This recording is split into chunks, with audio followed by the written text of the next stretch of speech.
Greetings, imagination connoisseurs. Once again, it is I, your Duke of Dope Discourse, Robert Meyer Burnett. I invite you to watch and listen to the Designing Hollywood podcast, brought to you by Martika Ibarra and the great, legendary Hollywood costume designer, Marilyn Vance. I am afforded the wonderful opportunity of co-hosting the show. If you are interested in the magic of Hollywood, the design of Hollywood, the clothes of Hollywood, watch the Designing Hollywood podcast, available wherever you get your podcasts from, or find the video version on the John Campea YouTube channel. That's right, the Designing Hollywood podcast. Why would you ever want to miss it?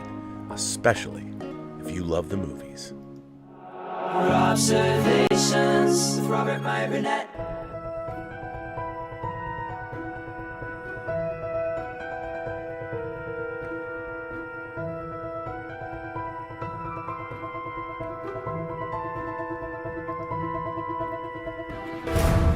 Well, greeting, imagination connoisseurs. Once again, it is I, your Duke of Dope Discourse, your master of fun and wonder, your viceroy of verisimilitude, your sommelier of cinema and sci-fi, your evangelist of the imagination, your archbishop of Banterbury, and the still undefined existential Mr. Rogers. That's right, Robert Meyer Burnett. That would be moi. And this is Robservations episode number 810. 810. Wow, I'm still here. It's amazing. Anyway,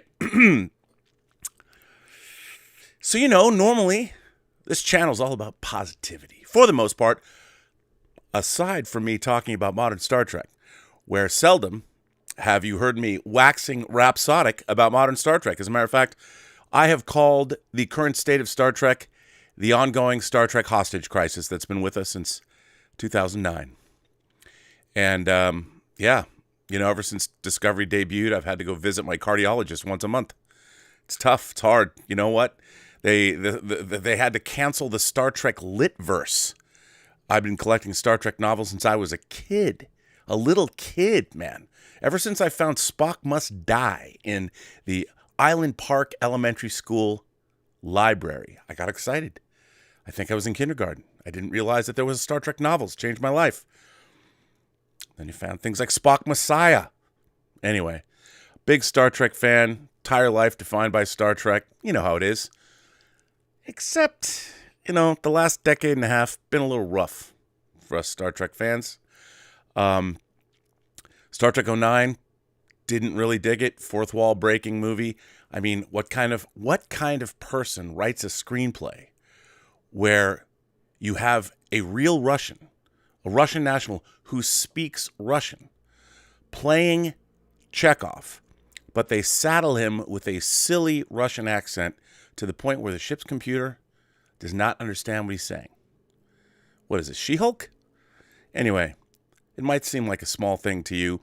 I was invited to the Paramount lot to watch 20 minutes of Star Trek 09 months before it opened, and they had this joke in there. And I'm like, anyone with a cursory understanding of Star Trek understands that Walter Koenig's Russian accent was probably not the best in the world.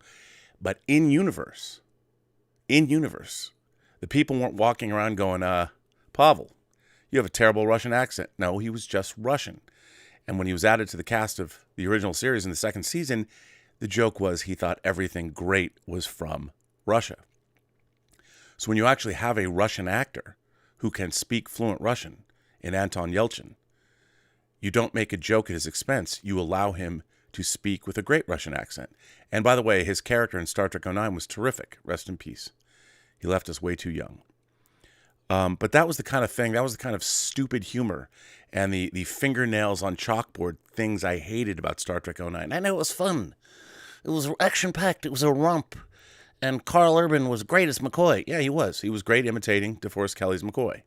They didn't really give him anything interesting to play. Not like in Star Trek The Motion Picture, when DeForest Kelley says, Jim, you're pushing. Your people know their jobs. Watch DeForest Kelley's measured performance in Star Trek The Motion Picture. It's out now if you can find the director's version in 4K, which is sold out everywhere. So, anyway, Star Trek is my jam. You all know that. Now, I have been a fan. I've gone to conventions and I've been a fan in various fan circles. Literally, I want to say 5, 6 years old, I went to my first conventions. In Seattle, there was a group called the One Reel Vaudeville Show that used to put on a sci-fi expo at the Seattle Center. I actually met Harlan Ellison going up the elevator at the Space Needle one year there.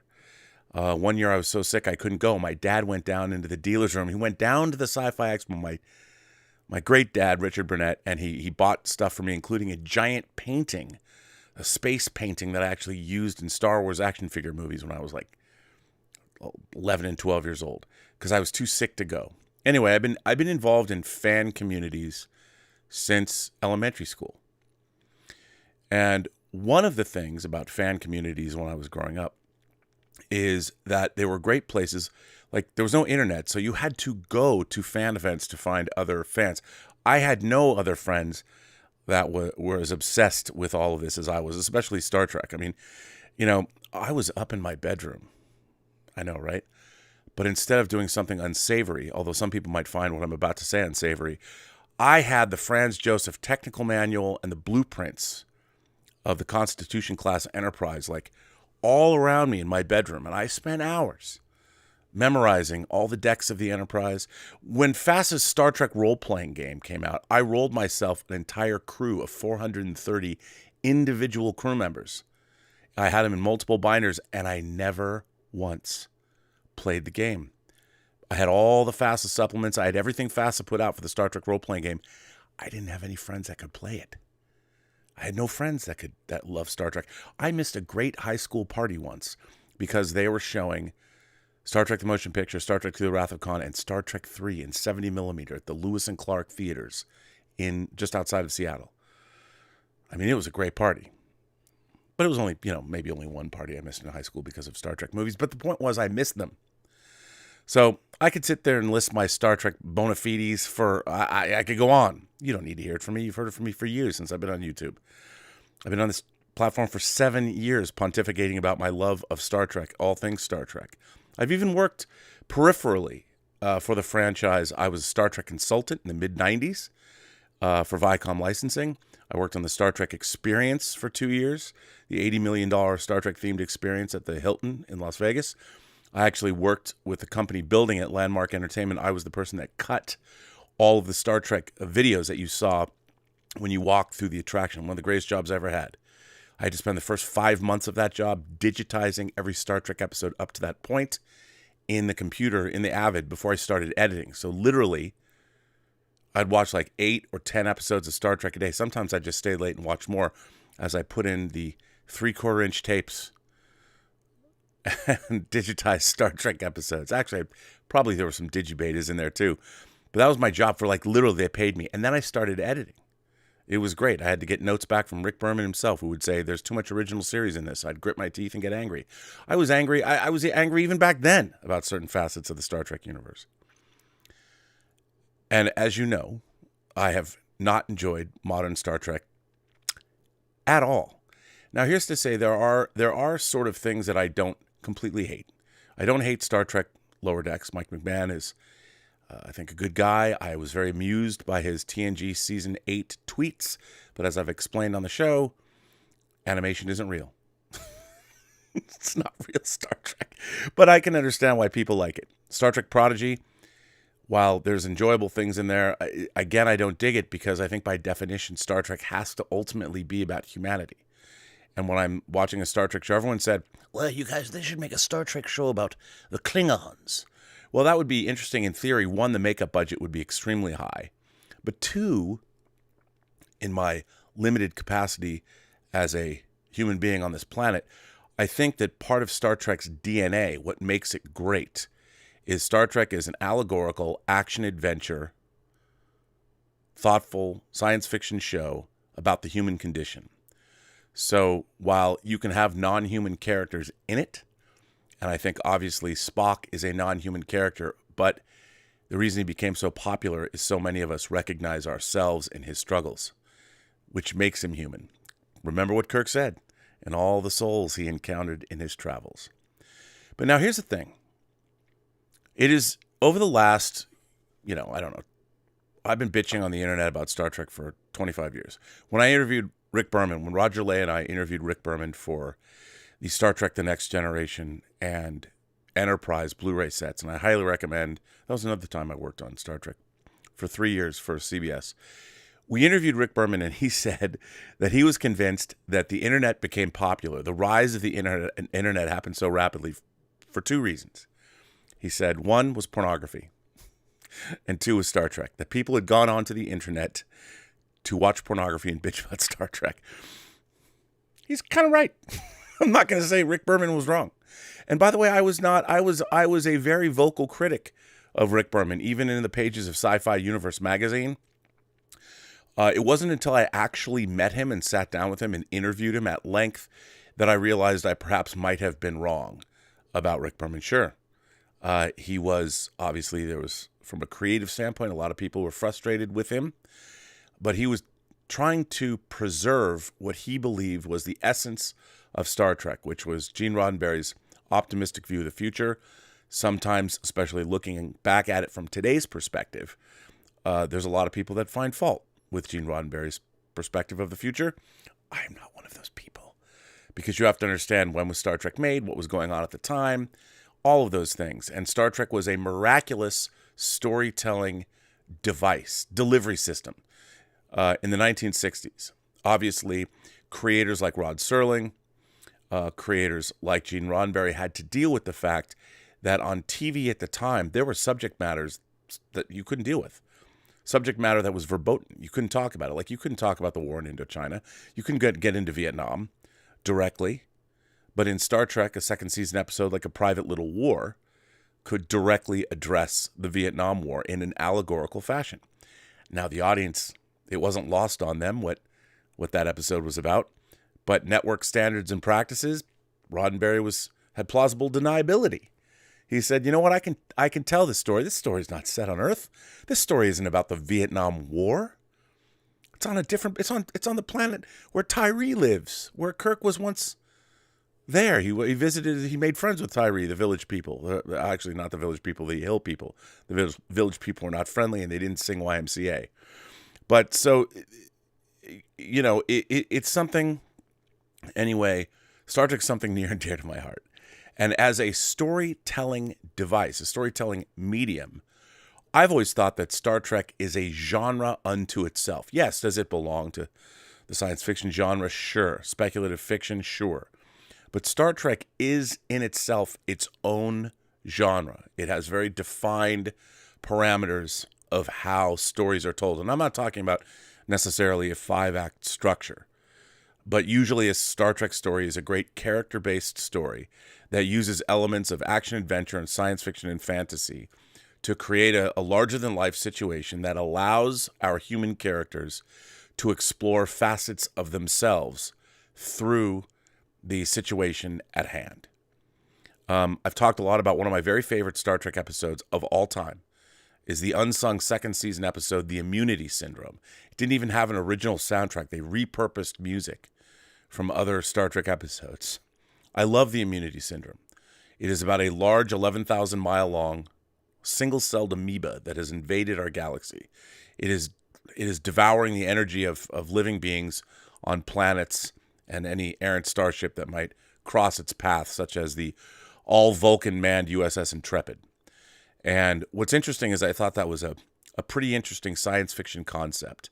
The fact that our galaxy is a body that's been invaded by an outside space virus. And the Enterprise, of course, has to confront this. But within that episode, what's very interesting is Kirk has to deal with his two best friends, Spock and McCoy, who are both trying to solve the problem of this being, this creature, this entity. And Spock and McCoy are both pleading their case to take a shuttlecraft and go inside this giant spacefaring creature and figure out a way to destroy it. And Kirk knows that he is very probably sending one of his friends to certain death. And it's an incredible episode of Star Trek. It's an incredible Kirk-Spock story. And for me as a kid, I was so taken by the concept of this episode that it became one of my favorites, and there was truly a sense of wonder in it. And I'll never forget that Spock says, because if you've all seen Star Wars, when Obi-Wan responds to the destruction of Alderaan, come on, George. That was right out of the Immunity Syndrome. Spock sensing the destruction of all the Vulcans on board the USS Intrepid. And he says that when they are dying, they don't quite understand what's happening. And I always thought that was so interesting, that here's a scientific problem that not even Vulcans could surmount. And when they're facing their certain doom, Spock says they felt astonishment at it. And I always thought when I was a kid, that's astonishment. What an interesting way to face death. But anyway, so the thing about modern fandom, and as I've said, I know this is a long preamble, but the thing about what we are dealing with now, all of these franchises that we love, these old, venerable, the franchises that have been around for decades, Star Wars, 45 years old, Star Trek, now 56 years old, Doctor Who is even older than that. When these franchises were new, they were usually born out of the minds of singular people that would hire like-minded people to help them realize these dreams. Gene Roddenberry had people like Gene Kuhn and Dorothy Fontana to write with him. George Lucas had people, his compatriots, but Star Wars really came out of one man. When these franchises become successful, then more money is involved. And what we've seen now happen is when the creators either sell their material, they pass away, these franchises now are owned by corporations. They're owned by larger and larger conglomerates, and they're no longer controlled by individual people. They're controlled by the conglomerate or the corporation themselves. And corporations, by definition, are the antithesis of great storytellers, because by definition, they're trying to appeal to the widest possible group of individuals. Sell this product to the largest group of people, which means you have to homogenize it and you have to make it acceptable for everybody. Make it 4-quadrant. Make it more interesting. The thing about Star Trek, the problem that I think Star Trek has had since 2009, since Bad Robot, now Secret Hideout, has controlled it, is because Star Trek, here's the thing about Star Trek. It is a niche franchise. It is not a widely populist franchise the way Star Wars is. Just because Star Wars and Star Trek both take place in space doesn't mean they have anything at all to do with one another. They're very different storytelling mediums. And a lot of people equate them. And somehow, I mean, I loved Star Wars when I first saw it. It changed my life when I was 10 years old. I never felt that there was any kind of, well, are you a Star Trek guy or a Star Wars guy? I'm like, well, I really love science fiction, fantasy, and horror, so why wouldn't I like them all? There was no rivalry. Star Trek existed before Star Wars ever existed, so I was much more familiar with Star Trek. But now here's the thing. A lot of these modern franchises are controlled by groups of people that take them on because they are money-making ventures. They are product. And by the way, they've always been product. But now they're product that, when Star Trek was made for the very first time, there wasn't necessarily merchandising rights. No one even thought about that. When Star Wars was made, famously 20th Century Fox allowed George Lucas to have, can you imagine? The studio said, we don't need the merchandising rights to Star Wars. Why would we do that? They didn't think that Star Wars had any value beyond the movie that was being released. Isn't that hard to believe now? So George Lucas was able to secure the merchandising rights for Star Wars, which, if you read Rinsler's book about the making of Empire Strikes Back, when he couldn't make payroll, when Lucas was not able to make payroll on Empire, thank God Gary Kurtz, I think, went to the Bank of Boston and was able to get payroll covered. Fox said, we'll cover your payroll, but you have to give us the merchandising rights to Star Wars back. George said no. Anyway, so Star Trek Hostage Crisis continues. I can't stand Star Trek Discovery, and I really, really, really, especially somebody who spent 3 years immersed in Next Generation doing the documentaries for the Blu-rays. Even my documentaries, by the way, played theatrically. Roger and I did these documentaries, and there were 3 different Fathom events to celebrate the release of Next Generation on Blu-ray. They played theatrically, and I did cut-downs of our documentaries and cut-downs of the blooper reels that actually played in the theater, in 1,200 theaters across the United States. How many DVD or special features documentarians have had their documentary work officially played in movie theaters across the country? We have. So that was pretty cool. But I haven't liked modern Star Trek at all. As a matter of fact, I not only have I not liked it, I actually feel that there's a case to be made that it's actually damaging not just to the franchise, but damaging to the entire population of the planet Earth. But as fans, and whether you're bitching about Lord of the Rings, whether you're bitching about Star Wars, whatever you're bitching about, hell, I was bitching about X-Files because I thought the X-Files movie fucking ruined the mythology. I'm like, I'm following this. I get to the X-Files movies and I'm like, or the X-Files movie, they don't even realize, they have not figured out their own mythology yet, which was, it's followed suit that they didn't really figure out their own mythology on Lost, which should have told you something. You would have thought, let's take lessons from the X-Files. Those lessons were not taken. The last season of Lost was an incredible audience betrayal of the First Order. So it should not surprise me that I feel the way I feel about Star Trek now. Into Darkness, one of the most dunder-headed sci-fi films I've ever seen. Ever. Hey, let's put people in torpedoes? Let's have let's put a transporter device in a one-person fighter craft that you can actually beam from that cockpit to the Klingon homeworld. Star Trek 09 and Star Trek Into Darkness really made starships moot. I don't understand why, but they did. The transporter technology, what is it, magic now? I guess, but I won't get into all that. What does all this mean? Why have I been going on now for almost a half an hour talking about all this self-aggrandizing BS? Well, I'll tell you. I'll flat out say it.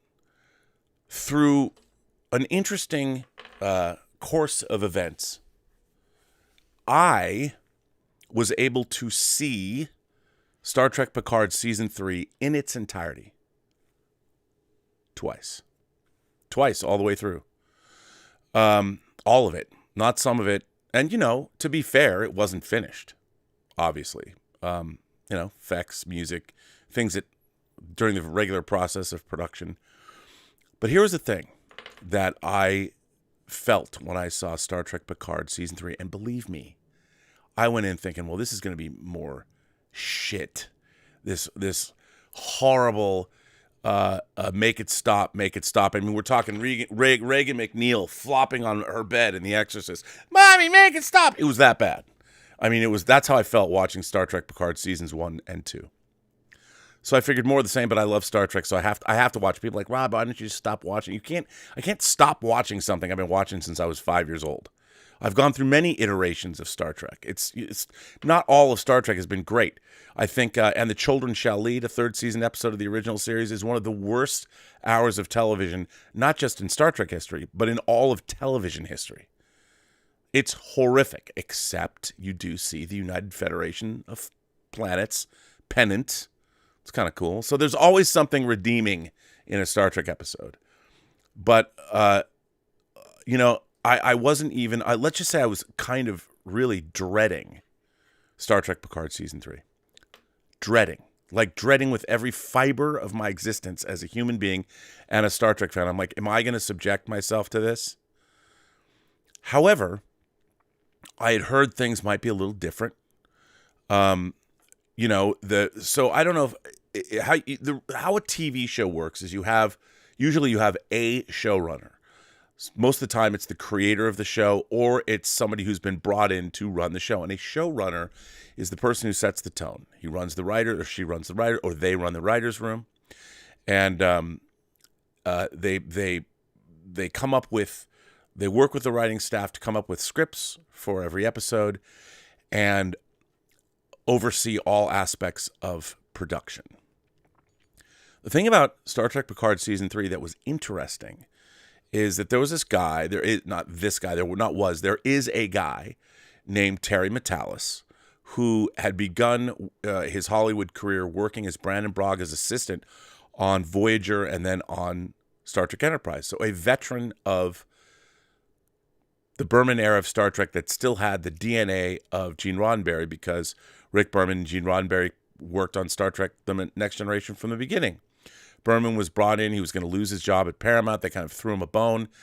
And little did he know he was going to deal with 25 seasons of Star Trek over 18 years Next Generation, Deep Space Nine, Voyager, and Enterprise, co-creating these shows, not TNG, but co-creating Deep Space Nine, Voyager, and Enterprise, and producing 4 feature films.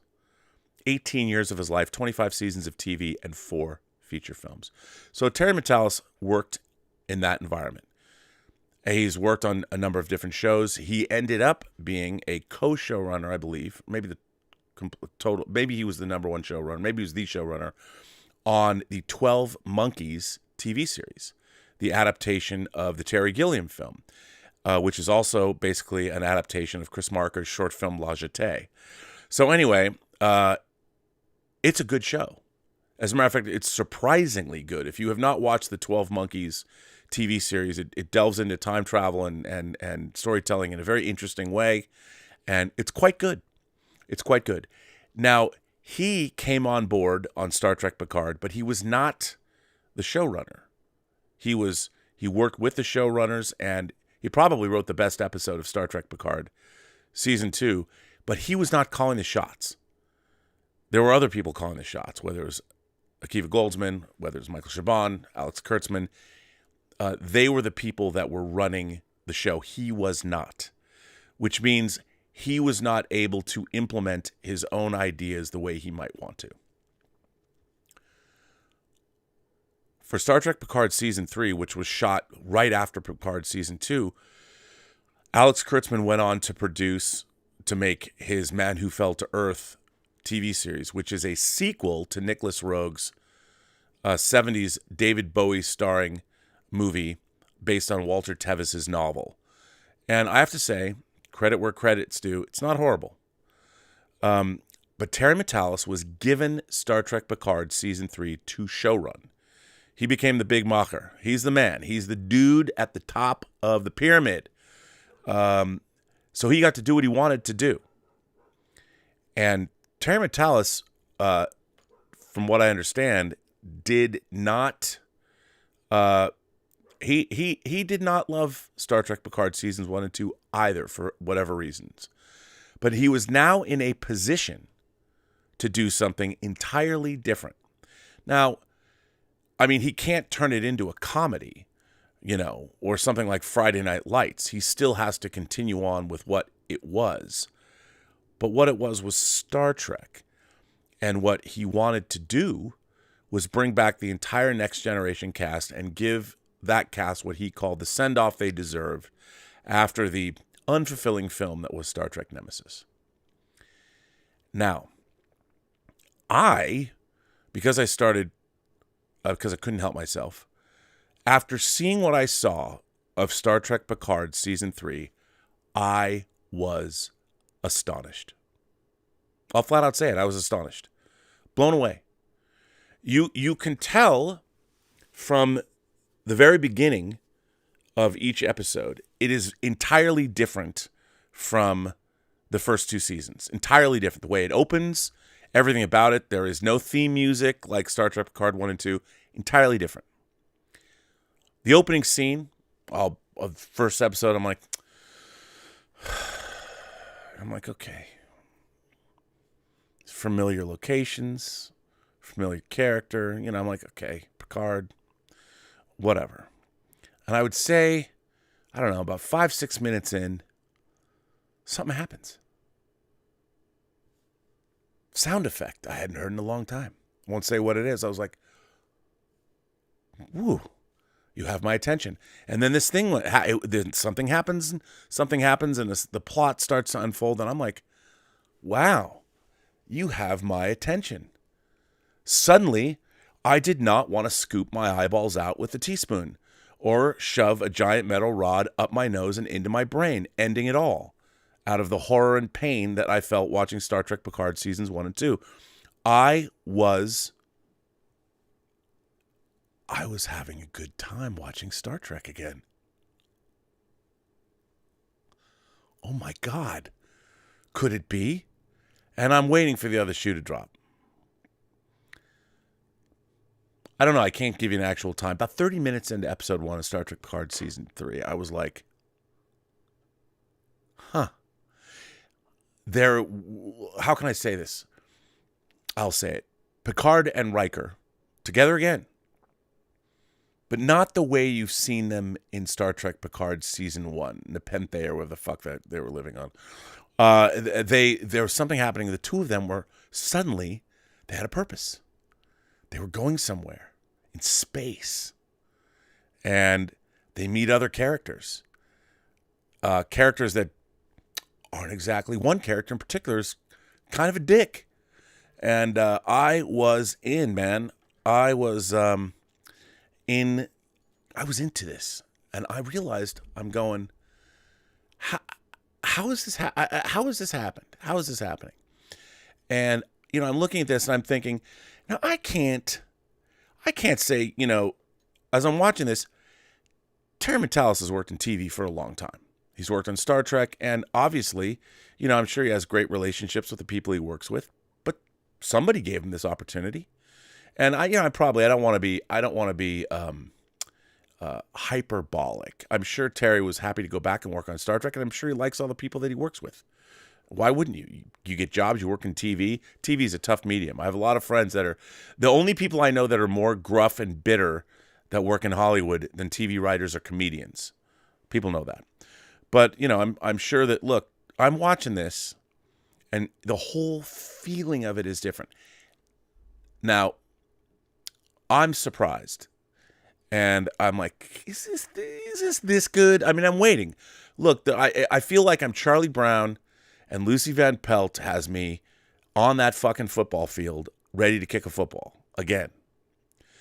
And I'm going to run down the field. I'm going to hope. My fingers are crossed. I'm going to hope. I'm going to kick that football, make a field goal. I'm willing to do it, even though I know that bitch is going to pull that football right out from under me. I'm going to slide right on my ass, and everyone's going to laugh at me. They're all going to laugh at you, like Carrie White's mom said to her in the movie Carrie. It's going to be like that. Didn't happen. Now, are there things that are is it perfect? Is this whole thing, are there rainbows and singing choirs? No. But what I am watching felt like a Star Trek movie that I always wanted to see. And I'm watching it. I'm like, I really like this. And I'm surprised by it. And I kept going, come on, is this really that good? And look, is anything, when I say, I don't want to come off as being hyperbolic either. But, I'm not watching Ingmar Bergman. I am not watching Wim Wenders' Wings of Desire, which is one of my favorite movies of all time. I am watching an episodic Star Trek television series, and I'm watching the original cast of Next Generation, each kind of slowly make their way back into the show. But here's the thing. I was interested in what's going on. It was mysterious. It was funny. It was filled with adventure. There was a sense of wonder. But most importantly, I didn't know where the fuck this show was going. I had no idea. I honestly didn't have any idea where this was going. And maybe because I was giving myself over to it. All I can say is I was ultimately delighted. Now, I would say this. It has some bold, sweeping things that I would love to have spent maybe an extra episode or two delving into. There was political, geopolitical issues that I would have, me, I'm always wanting to know about. Tell me about all the other races in the Star Trek universe. I mean, you watch Picard or I watch Discovery, and there's a lot of questions I have when I watch these shows, but I'm focusing on this show. It sweeps you up, which brings me to, I started talking about it. I started talking about it on the Twitter. Started talking about it on this channel, and lo and behold, Terry Matalas, who again I didn't know him. I didn't know him as a matter of fact, other than knowing his name. Never met him, never spoke with him. We were not friends, and he contacted me because I objected to him saying. Now this was before. To be fair, it was before I had seen what I'd seen. When I think he said something to the effect of. I wanted to give the Next Generation, the crew, the proper send-off. And I was incensed by this comment. I'm like, who the fuck are you, dude? What, All Good Things wasn't enough of a send-off?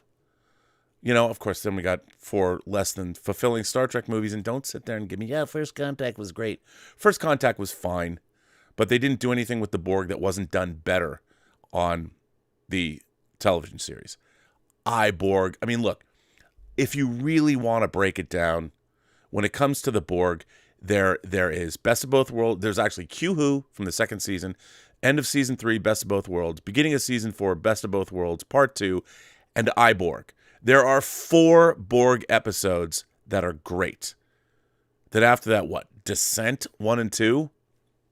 Come on. Although, to be fair, history and hindsight, those 2 episodes are kind of enjoyable. Where'd they get that ship? That asymmetrical ship? Don't know. Don't care. But anyway, transwarp conduits and all that bullshit. And then we got Star Trek First Contact rehash. And then, of course, they have to introduce a villain in the Borg Queen, which doesn't make a whole lot of sense, but we'll go with it because it's Alex Cregan. If you've ever seen Ghost Story, and why shouldn't you? It's an old movie, but you should go back and watch it. It's based on a Peter Straub novel. It's awesome, although it's a little slow. But anyway, so I thought it was cool they got her to play the Borg Queen. That was cool. I like the fact that she came apart. But really, when you think about it, do the Borg need a queen? I understand they need a foil, but the Borg have never been scarier than in the Rob Bowman-directed 2nd season episode of Next Generation, Q-Who. Now, all of this brings me to today. Doomcock. By the way, here's the how long am I into this show? I don't quite know. You'll have to mark it. Doomcock. Look, I can put an ad right here so I'll know where it is. I'm going to insert an ad so I can then go. He starts talking about Doomcock an hour and a half into the stream or whatever. So I watched Doomcock's stream, and a lot of people responded to the New York Comic-Con trailer of Picard Season 3. They're talking about the fact that the cinematography, the darkness looks the same as Picard Seasons 1 and 2 and all this. And, it's just a simple revenge plot and all of that. Now, first of all, I would like to point out that a normal movie trailer usually runs between 2 minutes to 2 minutes and 30 seconds. The trailer you saw was basically 2 minutes and 30 seconds. And normally these trailers are for a 90-minute to 2-hour movie. The trailer for Star Trek Picard Season 3 that you saw, that was the New York Comic-Con trailer, is for a 10-hour show. 10 episodes, mostly an hour each. They're long. They are meaty episodes, my friends. I think, if memory serves, there might even be only one episode that's below 50 minutes. I don't remember. But anyway, it's a very lengthy show. None of this 38-minute Disney Channel bullshit with credits. These are long episodes. The original series episodes were like 52 minutes. The Berman-era Star Trek episodes were 45 minutes. These episodes usually, if memory serves, are longer than that. But when Doomcock today, and first of all, here's my feelings about Doomcock. I think he's hilarious. I like watching his videos. He's had some really insightful, very interesting videos, and I've been watching him for a long time. And I appreciate his virtual set and his sidekick, and I like what Doomcock does. I do. But sometimes I think that at the end of the day, like today, he's just flat out wrong. He's flat out wrong because, and he's wrong because he hasn't seen it yet, and that's fine. And I can't expect somebody, I can't sit there and go, well, and by the way, my opinion isn't, there's going to be people that are going to hate. Look, you go into the IMDb, there's people that hate the Shawshank Redemption. There's people that say The Godfather is overrated. And that's just life, man. I get it. I understand. You don't have to love everything. People, there's hatred for everything. But in Doomcock's case, what he was saying today, all I can say is this. The way the world works, the way business works, Secret Hideout is now making Star Trek Discovery, Strange New Worlds, Star Trek Picard, Prodigy, and Lower Decks. 5 Star Trek shows. They're developing movies. They're developing, I'm sure, Section 31, which, by the way, they've ruined Section 31. Please don't do that. Section 31 don't have membership cards. They don't have badges. As a matter of fact, if you really understood what Section 31 was all about, they don't have a headquarters. They don't have starships. Section 31 should be one dude, and you have no idea what's behind him. or one girl or one alien. They've ruined this is part of the reason that modern Star Trek is so terrible, because nobody understands what Section 31.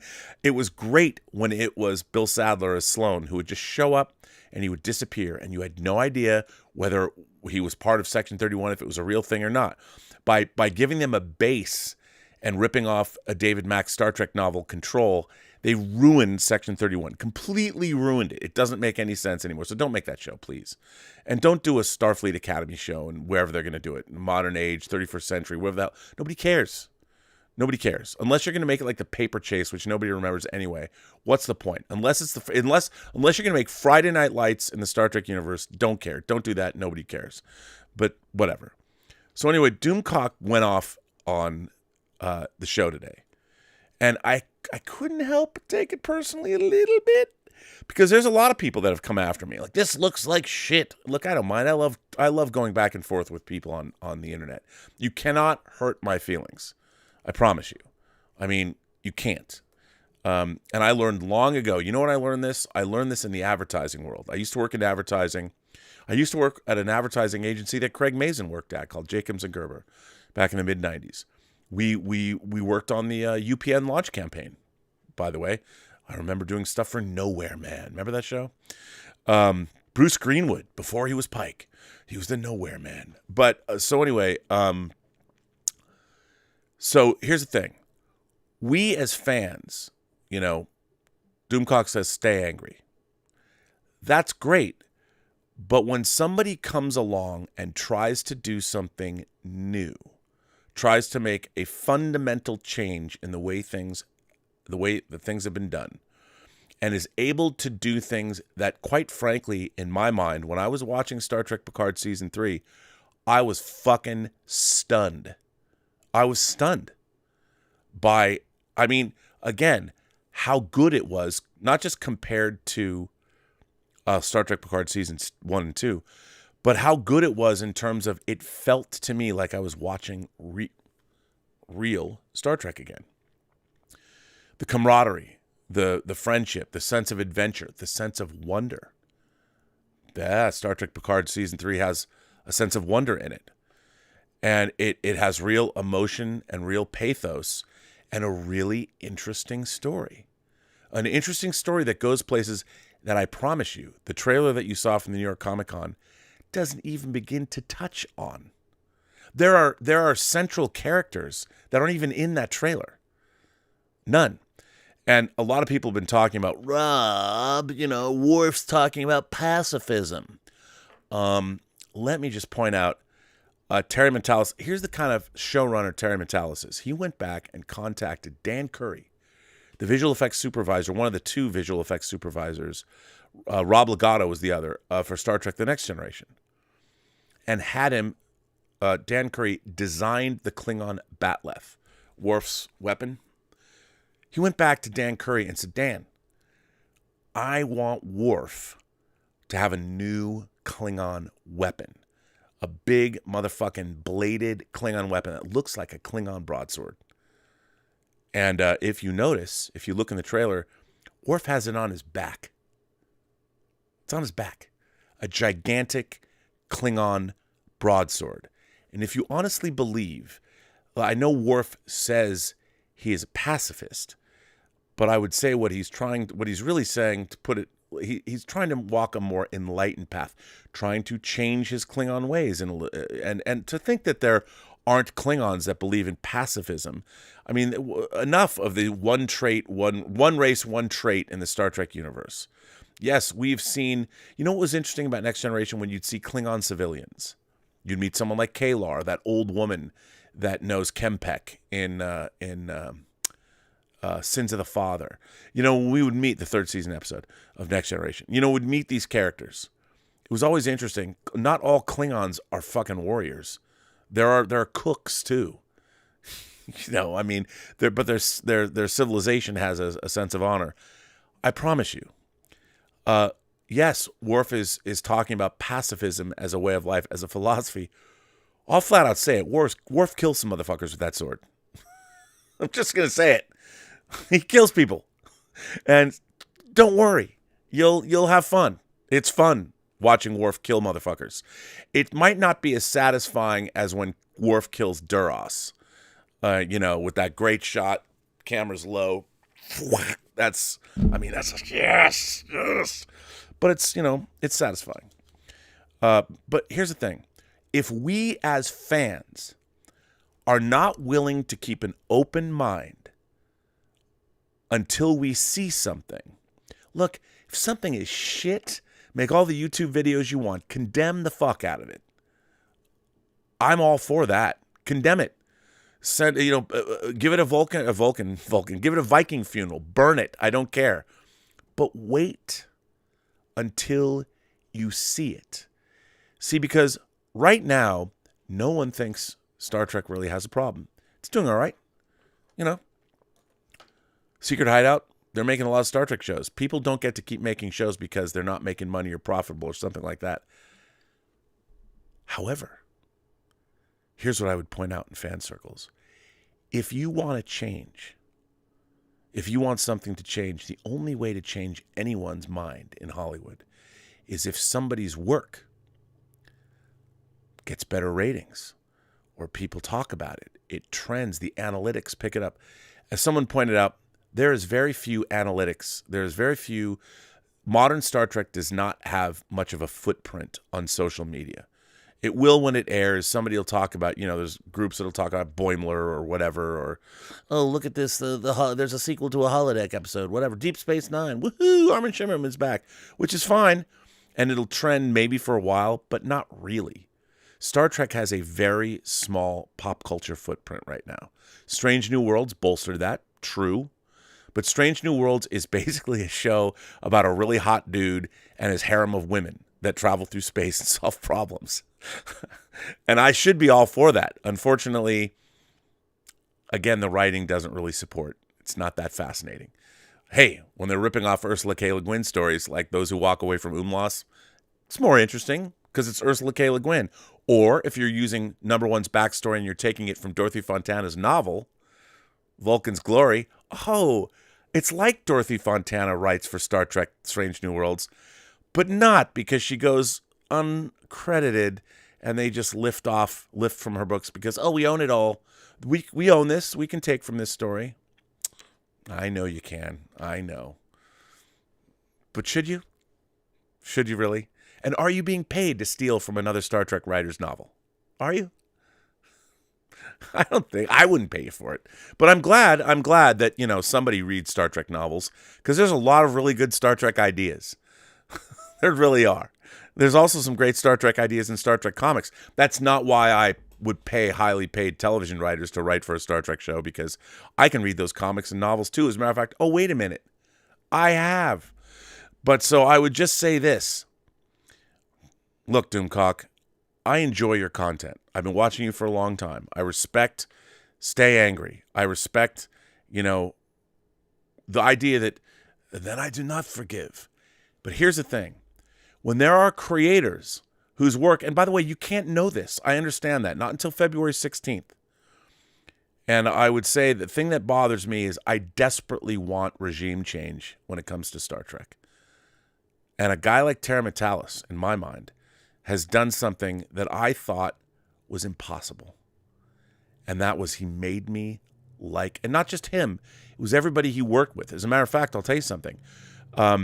When I produced a movie called The Hills Run Red, we got a great composer named Freddie Weidman. And by the way, his soundtrack for The Hills Run Red is available on Vrae Sarabande Records. You can get it. And by the way, Scream Factory was having a sale on the Blu-ray. It's the most indulgent, ridiculously overstuffed Blu-ray package ever. The movie is only 81 minutes, but there's 8 hours of special features on this disc. But Freddie Weidman, who's one of the most talented composers I know, as a matter of fact, one day he should be doing feature films, but he turned our soundtrack into something truly incredible. For a movie that was made for the low millions of dollars, Freddie Weidman did some incredible work. Well, what did Terry do? He changed the entire musical identity of Star Trek Picard Season 3. Different composers. He had a principal composer, but even Freddie came in and did some work on the show. The soundtrack alone. I hope that La La Land puts out the soundtrack for Star Trek Picard Season 3, because it will, I'm telling you, it will bring a tear to your little Star Trek heart. But here's the point that I'm making to you, Doomcock, directly, is that if we are going to condemn everything that comes out without giving it a chance, and I know, how many times are we going to be boned without lubrication before we have to say, make it stop? But in the case of Star Trek Picard Season 3, I think it important that Star Trek fans who are disgruntled, and I'm at the front of that line. I was at the front of that line until I actually sat down and watched what Terry and his team were able to create. And by the way, let me give credit where credit's due. Alex Kurtzman and the people at Secret Hideout allowed Terry to do this. They allowed him to do it. And that in itself shows leadership. They didn't have to do it, but they did. Alex Kurtzman allowed Terry Matalas to take the reins while he went off and made Man Who Fell to Earth, which, by the way, again, not as terrible as I would have thought. Chiwetel Ejiofor is very good in it, and it's worth watching. So, and I'm shocked I will say this, but I'm saying it. They let him do it. And I'm not saying, do we have to just eat what's shoveled in front of us? No.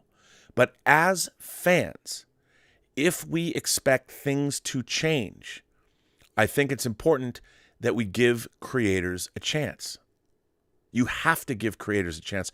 We can't live in a world of perpetual, because look, remember, it's hard as fuck to get anything made in Hollywood now. I just read that there's a story on Deadline right now. TikTokers are being given a mandate. Is it at Paramount? Probably. The studios are now going to allow TikTokers to start making content. Now, I will say this. Great TikTok content is really, really creative. It's really, really clever. I'm very impressed by TikTok creators. But can they make TV shows? That's where the studios are now looking. Because what TikTok creators have a reach, 10 million people, 20 million people, 50 million people. I think 50 million people are more people than have watched every single modern Star Trek show since 2017. So they're looking for other ways. Do you think TikTok creators are going to make great Star Trek? Hey, not out of the realm of possibility. Could happen. I'm not going to say no. Never say never. We learned that in 1983, right? Irvin Kershner directed, Sean Connery coming back as Bond. Terrible Michel Legrand score, though. I know it's an aside, but really bad score. But so I know Doomcock wants to stay angry, but he was coming out and making very emphatic statements about Star Trek Picard Season 3. And in a way, and maybe because I want to make it all about me, because my narcissistic personality flared up tonight, I'm like, it's not fair. It's not fair because I saw good Star Trek. Maybe not the best Star Trek for some people, but for me, it was certainly the best Star Trek I've seen in a long time. And for 10 hours, I found myself transported away, not to the Klingon homeworld from Earth, because that would be fucking stupid. Can you imagine if somebody, But I found myself transported to the Star Trek universe, seeing new iterations of characters that I loved. Little older, hopefully mostly wiser. And I'll tell you this, Doomcock called out the fact that a character like Geordi LaForge has daughters that are in the show, as if that is a bad thing. I just want to tell you that it's not. And both LeVar Burton's real daughter and another actress portray his two daughters in the show. And they're fucking great. There are no Wesley Crushers in that show, let me tell you. And I think part of what Star Trek Picard Season 3 is all about is literally the next generation. And not in some kind of heavy-handed, we're giving you a kid or kids that you're supposed to believe in a real, genuine way. As a matter of fact, the relationship that Geordi has different relationships with both of his daughters in the show, and it really works. And LeVar Burton has never been better. In fact, I would dare say most of the actors in the show, certainly the Next Generation cast, people like Gates McFadden are called upon to do things they didn't do in the show before. People are given a lot of great stuff to play with. There's a lot of great writing. It's a really interesting interesting storyline. And I would just say, Doomcock, give it a shot. Give it a chance. And I'll tell you what. I'll even say this. Give Star Trek Picard Season 3 30 minutes of your time. If, after 30 minutes, you don't want to continue on, and I'm sure there's going to be some people, because they will, and just go, I didn't want to continue on, Rob. Fuck you. Whatever. I mean, genuinely, give yourself over to it. Give yourself 30 minutes, Doomcock. 30 minutes of Star Trek Picard Season 3. If you don't want to continue on, and, be trepidatious about it, watch it an episode at a time. When it comes on February 16th, give it a shot. Because I'll tell you something. Oh, by the way, full disclosure. So, I forgot to mention this. I'm rambling. But so, when I had said to Terry Metalis, who the fuck do you think you are, dude? Giving the Next Generation crew a send-off. I didn't say, but he wrote me back, and all he said to me was, he tweeted, again, I don't know this guy. He tweets, I liked Free Enterprise. It's nice, sweet. He was complimenting a movie I made 25 years ago. And that was really nice. And I kind of felt bad. I'm like, oh. And I just wrote back to him, and I said, I liked 12 Monkeys. And then we started going back and forth. He wanted to know how had I seen what I'd seen, or how did I experience what I experienced? And I'm like, you know what? I live in a post-production world. If you live in a post-production world in Hollywood, things can be seen. That's all I'm saying. Except Batgirl. Anybody want to help me see Batgirl? Because I want to see it. But then we became friends. And as a matter of fact, the first time I ever saw him, the only time I ever saw him in Meat Space was I saw him at the John Williams concert at the Hollywood Bowl. And so, we become friends. But I didn't know him. I have no reason to support him. I'm certainly not being paid by him or Paramount. And by the way, I could really use some money. Just a couple of grand to get me by. Come on, Paramount. You want me to shill for you? I will. No, I mean, I've worked for you in the past. Paramount paid well. Actually, CBS paid well.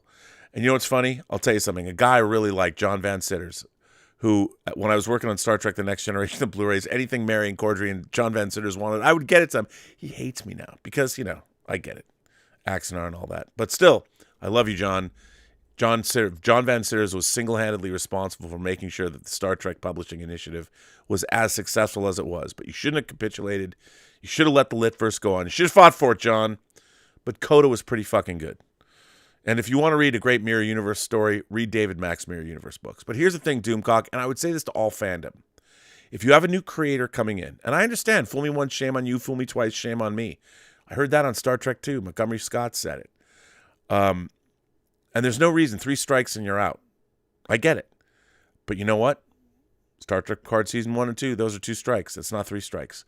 And I would say to fandom, if we want things to change, if we want, the only way we can send a message, the only way they're going to get the message at, and look, understand what Doomcock is saying, that Star Trek is ruined beyond all help. However, even if Alex Kurtzman is in charge and he puts someone like Terry Metalis, in charge of Star Trek Picard Season 3, and we get a great season of Star Trek, that means that Terry's going to get a shot to do more Star Trek. At least that would be my hope. And look, people are like, oh, Rob, you're just doing this so he'll give you a job. I've never worked. I've directed 5 episodes of a Skinamax show called Femme Fatales that we can't even show anymore because it'd be canceled. I haven't worked in TV.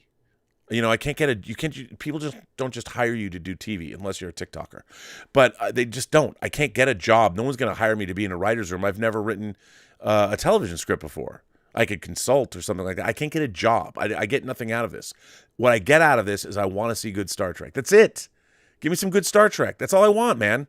I just want good Star Trek. Star Trek Picard Season 3 gave me 10 episodes of Star Trek, and I cried twice. Twice. Literally, tears twice. I'm not going to tell you why. Twice. The first time I ever cried in a movie, Star Trek II, The Wrath of Khan, when Kirk stumbles over his words. Of all the souls I've encountered in my travels, his was the most. First time I cried. Second time I cried was Color Purple. When Nettie comes back to find Celie and they're reunited in the fields, When Celie's taking her life back. It was great. But I cried twice in Star Trek Picard. Involuntary tears. Involuntary tears. I was surprised by that. And I'll tell you something. Flat out tell you. Episode 5 has something in it totally unexpected. I literally had to stop what I was doing, and I'm like, how do they do that? I don't even know. How do they elicit emotion in me the way they do? Star Trek Picard episode 5. Not going to tell you why. I'm just going to say look out for it. That's not when I cried. But you'll be like, oh my God. Oh my God. Wow. If you're a Next Generation fan, you're going to like the show. But you got to give it a chance. And again, the only reason that I say this is I want nothing more than to spend my twilight years watching good, new, non-animated Star Trek that is really well made and it's really well written. And it has great characters and great stories. That's all I want. And I feel like over the last, since 2009, my favorite franchise in the world has more often than not, I don't even buy. I mean, I own so much physical media. I didn't buy any of Discovery. I didn't buy any of Picard. And I'm going to tell you, you people, I'm not going to buy Strange New Worlds either. Not going to do it. You know, if you're going to go back and revisit a Star Trek episode, go back and watch Trials and Tribulations, the 30th anniversary Star Trek episode that Deep Space Nine did. Go watch that. If you're going to go back and you're going to revisit one of the greatest episodes of Star Trek ever made, the original series, first season episode, Balance of Terror, don't change the Romulan storyline. One of the great things that was ever in Star Trek is the relationship that Mark Leonard's Romulan commander has with his Centurion. And in this episode, they tried to keep everything the same, camera angles, everything, but then they made the fucking Romulans douchebags. Fuck that shit. If you're going to go do it right. If you're not going to do it, don't do it. Don't go revisit Star Trek episodes, because then you just make me want to punch your TV, my TV, in the face, and I don't want to do that. I just set up a new OLED set in our media room, and come on. I don't want to wreck my TV. I don't know if anyone's even watching this. Let's see. There's people that have sent in super chats, so I'm gonna answer these super chats and see what people have to say. Matthew Hensley, new member, just became a member of the channel. Hey man, thanks Matthew Hensley. Joe Cronin, nice last name, Joe, because there's Lee Cronin. If you're a Star Trek fan, you know who Lee Cronin is. Joe Cronin says, I love Doomcock, but man, he just hates stuff to hate it at this point, and him and others won't even say if it was good. Well, here's my objection. I guess that's my objection. Hate on things all you want, but hate on things after you know they're terrible. I'm all for that. I don't think it's fair, because here's the thing. Hating on things before they come out, well, one, it's not fair. And two, there's other things to hate more. Hate more things. Hate things that are worth hating. You know, that's hate. I still talk about how terrible The Rise of Skywalker is. The Rise of Skywalker, you know, J.J. Abrams, I don't know him, but he's made 5 of the worst big-budget science fiction movies ever made. And I include Force Awakens in that. I know then people are like, oh, Rob, I don't have to listen to you. You should, because what is for terrible. Terrible. You know, here's the thing. I know it's stupid. It's the little things in J.J. Abrams movies that drive me crazy. When stormtroopers have backpacks, like, they fly now? When have they ever not flown? I mean, Mandalorians have backpacks. You think there weren't flying stormtroopers? I mean, come on. Ridiculous. Hyperspace skipping or whatever. Ugh, terrible. I'm still mad about that. The Joe Cronin Show. Thanks, Joe. I appreciate supporting the channel that way. Man says, my man, Rob. This is Man says, my man, Rob. We'll always trust your opinion on Trek. You know what? You should trust my opinion on Trek, because it's correct. It's correct. Now, when I say this, I'm not saying it's all perfect. And by the way, do you know who should be the final arbiter of whether or not something is good or bad? You. You should be the final arbiter. Because while I don't believe that all art is subjective, like John Campea says, I do not believe that. I believe that there is objectivity in great art. There absolutely is. Because there is something in the human spirit, and great art. Look, you know, here's the thing that bothers me. If you come from a civilization that has never seen art before, and you can't be expected, you need to have a certain level of education to appreciate anything, music, art, whatever. But great art, if you don't know anything about it, I think great art can stir something within you, because I think the human experience, there is truth contained in great art that transcends all of our international, racial, religious, sexual boundaries, and it hits us in the heart. So I don't believe that all art is subjective. However, I believe art is subjective to you, the viewer. The things that you like and don't like is all about your personality. And by the way, I am not cosplaying this beard, and my hair just went white over the last like year and a half. I'm not trying to cosplay Worf, but a lot of people don't dig his Pai Mei look, and I think it's pretty rad. And you know what? Some people's hair goes whiter than, you know, just because Kor, Koloth, and Kang in the second season, Deep Space Nine, weren't totally white doesn't mean that certain Klingons don't go white. And by the way, another thing Terry Metalis did, retain Worf's makeup. He looks like Worf. They didn't change it, that god-awful first season Discovery Klingon makeup.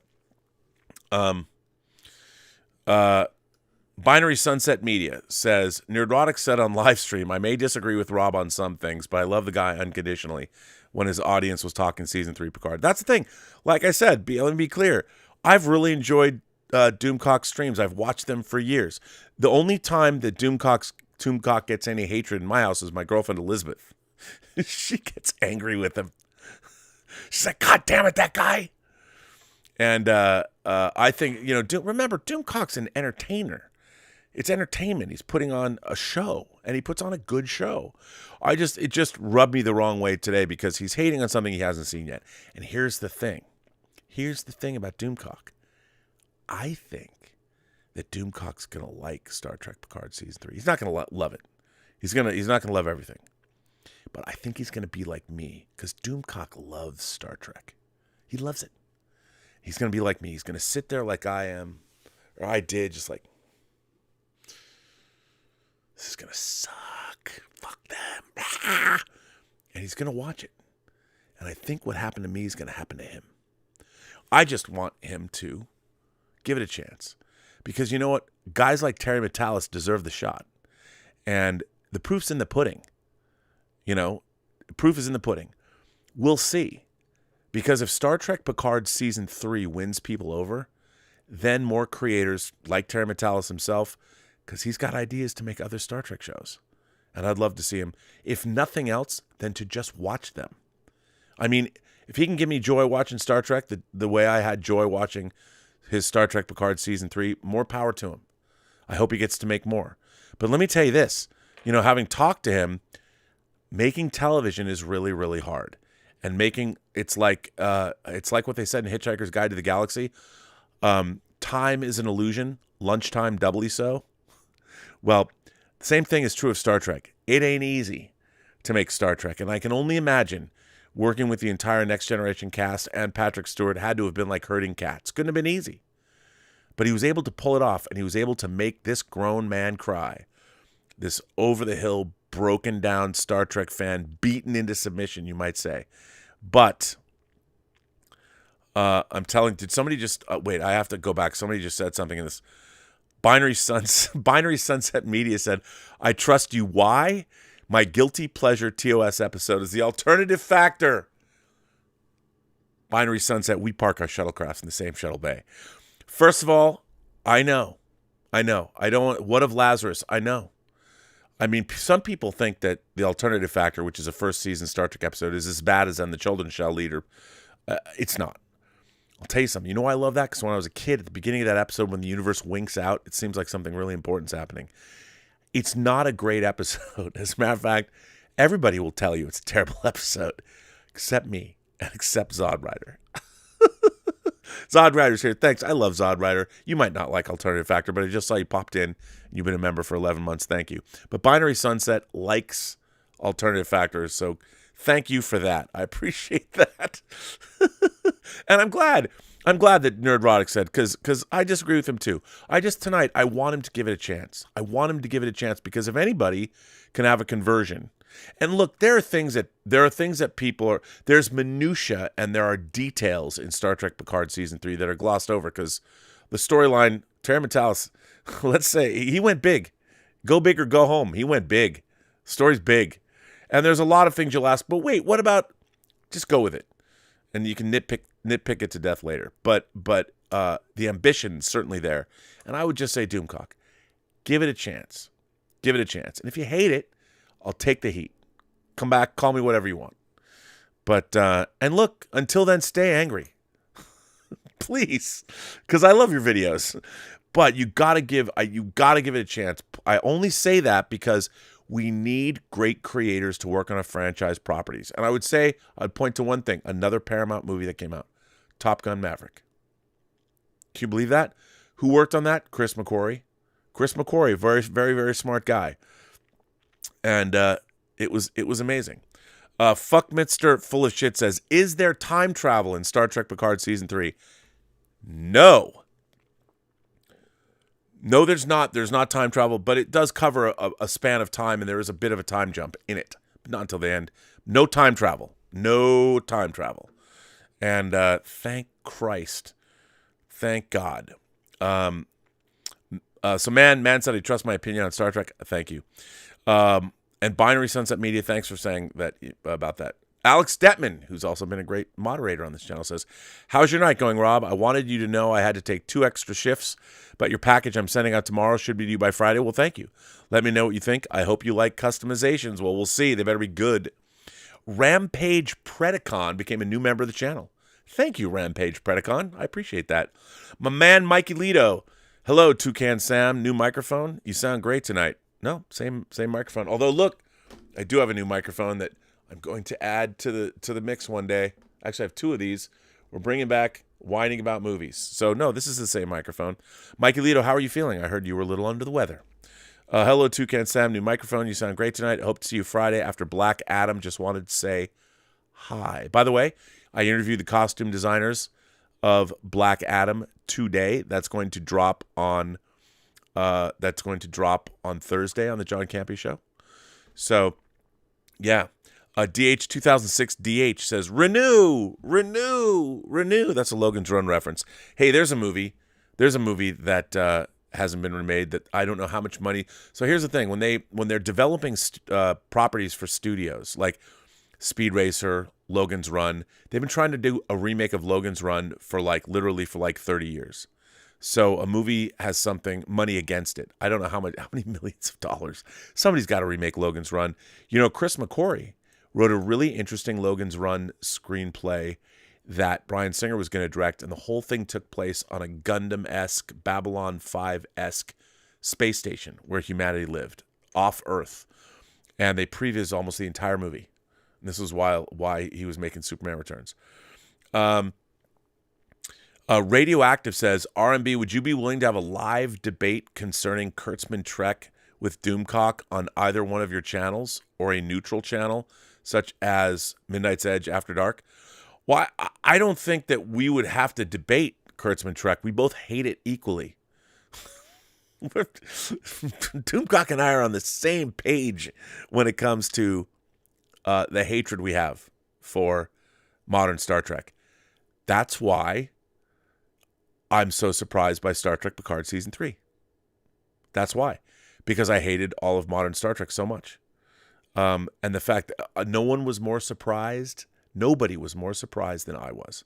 And that's the point that I'm trying to make, is that we as fans should give creators the benefit of the doubt until we see something. I think it's important because, you know, here's something that's interesting. When I was growing up as a science fiction, fantasy, and horror fan, there was so little of it that whatever was on, I would watch and I would dig it even if it was terrible.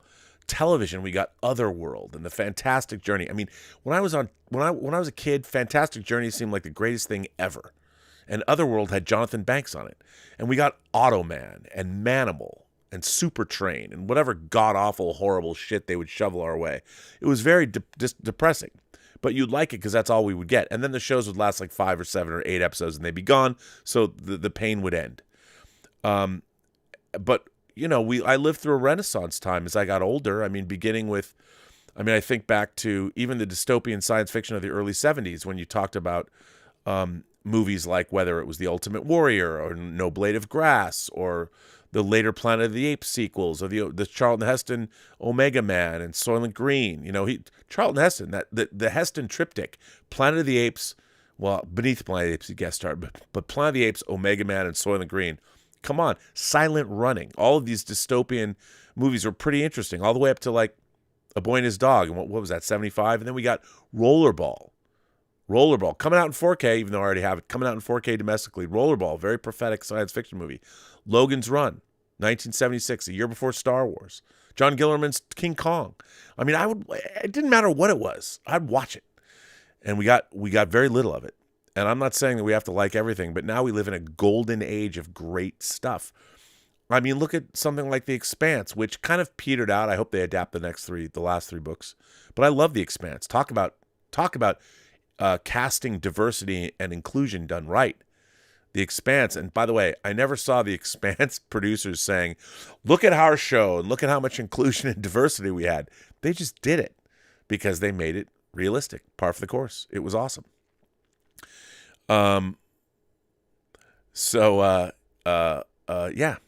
But anyway, I don't think, Doomcock and I would not have a debate. We'd be in complete agreement. I would have a debate with him about Star Trek Picard Season 3 when he sees it.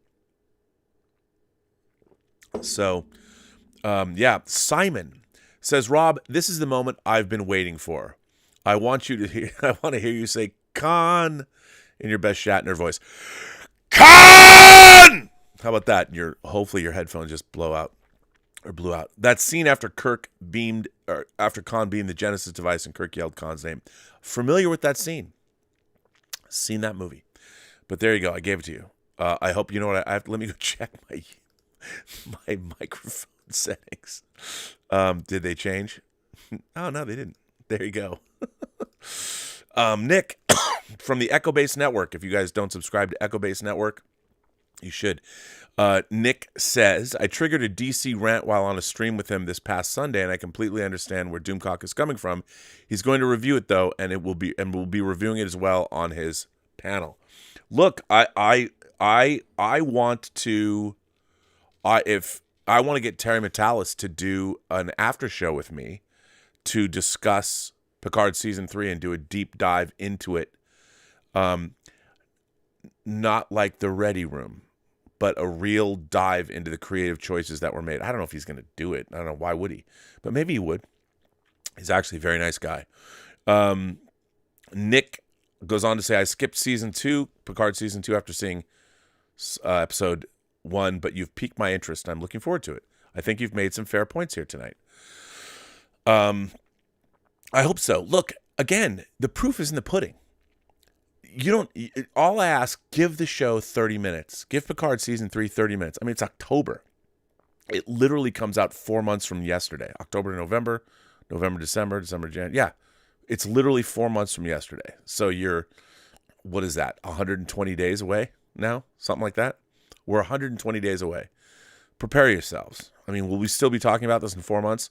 I'm talking about it now because nobody's talking about it. I should talk about it. I want Star Trek to be great. Make Star Trek great again. Maybe somebody will dig out that Eric Jedrinson draft of Star Trek The Beginning, which takes place 8 years after the end of Enterprise, and do the Romulan War trilogy. Hello, Paramount Plus. You already own a script. You own a script that the supervising producer of HBO's Band of Brothers wrote, and it could be as good as Wrath of Khan. And by the way, here's something else. I read and I reviewed Nicholas Meyer's Khan, the 3 Khan scripts that he wrote. They got demonetized. they got stricken from YouTube. And then Nicholas Meyer contacted me. Why are they doing it as a podcast? Why? I mean, it drives me crazy. You have Nicholas Meyer, the writer-director of Star Trek II, The Wrath of Khan. I know Jack B. Sowards has the credit, but really it was Nicholas Meyer's script. Nicholas Meyer wrote and directed Star Trek II, The Wrath of Khan. Wrote and directed Star Trek VI, The Undiscovered Country. He was a writer also on Star Trek IV. He wrote a 3-night Khan event that they're turning into a podcast. Why not make that? It's fucking great. It's really great. And if I talk about what's in that too, I have the scripts though. No, I won't publish them, but they're really great. And why it's being done as a podcast, I don't know. Maybe because they figured they couldn't cast. I mean, think about it. You talk about some diversity casting. You could cast a great Indian actor. Go get a Sikh actor from India, somebody great, and cast him as Khan and do it. Do the Khan. Do the show. It's so good that those scripts are so good, and they're not going to make them. I don't understand why. Make them. I mean, it's frustrating to know that Nicholas Meyer wrote these. They could make a Khan event Make an event movie, a 3-night event movie on Paramount Plus, a 3-episode event concert. The scripts are great. Why aren't they getting made? They're getting made as a podcast. Go shoot those things. Go make them. They're surprising, really interesting, great. There's a great sci-fi concept in those scripts. And all I'll tell you is SETI Alpha 6, baby. SETI Alpha 6 exploded 6 months after we were left here. That's all I'm saying. Got to watch that shit. It's awesome. Son of John said, yeah, Rob, do it. Say Con. I did. I said Con. Glenn Mark says, hello, Glenn Mark, all the way from NZ. Upon last we spoke, I praised BBC Audio. Listening to Lord of the Rings Fellowship and its sadly poor in sound effects, music, and casting, that was fun to hear Ian Holm playing Frodo. Bring forth the ring, Frodo. Yeah, I haven't heard that, but people keep saying that BBC version's great. Oh, look who's here, Mexican Iron Man. I am waiting for the story that Roddenberry never told, that Kurtzman will likely tell, about the long-lost ancient Mexicans that crossed the space barrier and admitted to the Federation under a new open border policy. You know what's really funny about you, Mexican Iron Man? You're not fooling me. Mexican Iron Man really isn't Mexican. It says on his official papers that he's white. He's pulling the wool over everyone's eyes. He knows what I'm talking about. It's a private joke between us. Mexican Iron Man is in fact Mexican. And as far as I know, he is Iron Man. He certainly helped me out. I wouldn't even be living where I'm living if it wasn't without Mexican Iron Man. So yeah, we got. You know what's really interesting about that Mexican Iron Man? The Eric Jedrinson Star Trek: The Beginning script is about the beginnings of the Romulan War, and it is about the status of immigration and what does that mean to protect immigrants. In a way, it's very interesting, and it's a terrific script. And that should get made too, but they won't do it. But they should. So Marcus Penner says, you hear Man of Steel 2 is now in early development. Do you want a new director to continue Zack Snyder's vibe, he said, or do you want some fresh blood to bring in a new vibe? Here's my feelings about Zack Snyder. I love Man of Steel. I like the Ultimate Edition of Batman v Superman: Dawn of Justice, and I really liked his operatic Zack Snyder's Justice League. Would I like to see him come finish that story about Darkseid and go to Apocalypse and all that? Sure. But you know what? I respect what he did. He made 3 movies, and now he's over at Netflix. He got to do Army of the Dead. He got to do the other movies, produce the other movies set in that world. He's doing a whole new science fiction franchise. I believe in supporting the creator and what they want to do. I can't wait to see Rebel Moon. If they're going to make a new Superman movie, I think they absolutely... Here's the thing. I look at Zack Snyder's Superman trilogy or Justice League trilogy, Man of Steel, Batman v Superman, Dawn of Justice, and Justice League as one movie. It is about the forging of the Superman that we know. I think this next movie should be called Superman. Believe it or not, there's never been a movie called Superman, just Superman. There was Superman the movie. There was Superman 2 and Superman 3. Superman 4, The Quest for Peace. There was Superman Returns, and there was Man of Steel. I don't think they should make Man of Steel 2. I think they should just make a movie called Superman. And we see Henry Cavill in all of his glory. And the Black Adam, assuming Black Adam's good, it solves a huge problem, is who is Superman, who's going to be Superman's antagonist. And as John will always say, I'm like, you know what the thing about Black Adam is? He has magic. Superman is not impervious to magic, which is kind of cool. You know what I mean? I mean, it's, I think that's really interesting. I would love to see Superman fight Black Adam. I think it'd be great. Midnight's Edge After Dark says, I've tried to tell Doomcock a lot of what you said tonight. I agree if something is good, we do need to reward it, but I understand being burnt too. Dude, I mean, we are talking about a battered group of folks. I mean, Star Wars fans, Rise of Skywalker, that's why I love Andor so much. Andor is a sophisticated adult show that demands you step up to it. Does it have the swashbuckling pulp sci-fi that Star Wars has? Normally, no, but it's a different thing. It's a different vibe. And I think it's really, really great. I thought episode 6 was great build-up. I can't wait to see where it goes. And if we're not willing to accept new and interesting visions of our favorite franchises, where are we? But look, Star Trek Picard season 3 is like watching a great 10-hour romp of a Star Trek movie that has a great sweeping plot, that has its roots in past Star Trek. And I promise you that Amanda Plummer's character is not some one-note villain. She's a lot of fun to watch, but she does some dastardly things, but it's not what you think. And what she's doing is not, this is no simple revenge fantasy. So there you go. Mexican Iron Man says, modern Trek, and I've seen all of it, has burned me like a roasted jalapeno on Cinco de Mayo. Just saying. That's very funny. And Matt Boardman, they don't seem to do Nick well over at CBS. He had a much improved version of the Discovery pilot, and then suddenly he was off the project. Well, yeah, he had to go with I mean, it was unfortunate when Brian Fuller left that Nicholas Meyer was out too. Again, I have his. He wrote. It's really interesting because Nicholas Meyer wrote the original script for the second episode of Discovery, the Battle of the Binary Stars, and he was the sole script. He was the sole writer on it, and his name doesn't appear on the actual aired episode, which is quite interesting. I mean, there you go. I do like that, Matt. A tip came in. Superhero Displays. Thank you, Superhero Displays. Sends in a tip. Superhero Displays sent me a hot toy.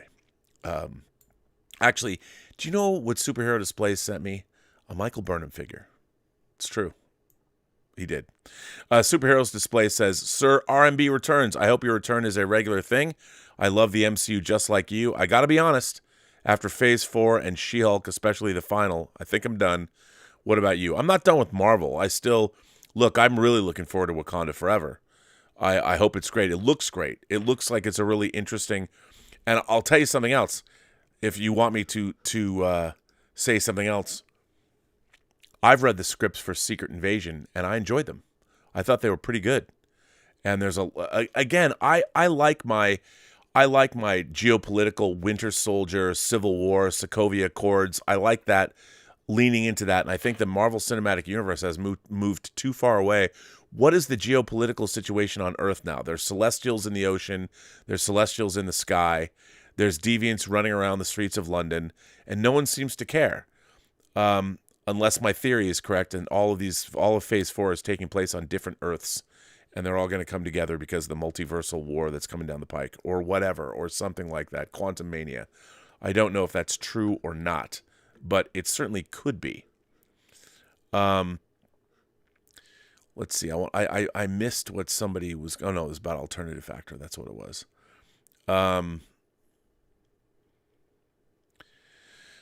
Marcus Penner says, funny enough, I've never seen an episode of Star Trek. I just like listening to your late night streams in the background. Could you make a sales pitch for why people like me should watch Star Trek? Ooh, Marcus, that's a really good question. Well, here's the thing about Star Trek that I would say here's a reason why you should watch Star Trek. Because Star Trek is a show that first and foremost says that humanity has a bright future in front of it. That first and foremost. And that future will be filled with men and women and aliens from 1,000 worlds that will one day be working together, exploring the cosmos, and as Star Trek says, boldly go where no one has gone before, expanding the bounds of our knowledge. But at the same time, within the context of very compelling science fiction action-adventure shows, it will illuminate something about the human condition for you. And you will watch a show about true camaraderie and how that camaraderie will lead to both examinations of the universe and examinations of the self. And it will leave you with a smile on your face. The best Star Trek episodes, literally at the end, will leave you smiling, the original series. And, people have asked me about Star Trek, like you, Marcus. People have asked, where do I begin? There's literally hundreds and hundreds and hundreds of episodes of Star Trek. Hundreds. And where do you start? It's very daunting. It's funny for me because I watched them when I was a kid and watched them now. But I'm going to do a series of short videos, 10-minute videos, I think I'm going to call them like, I don't know, something within my name in 10 minutes.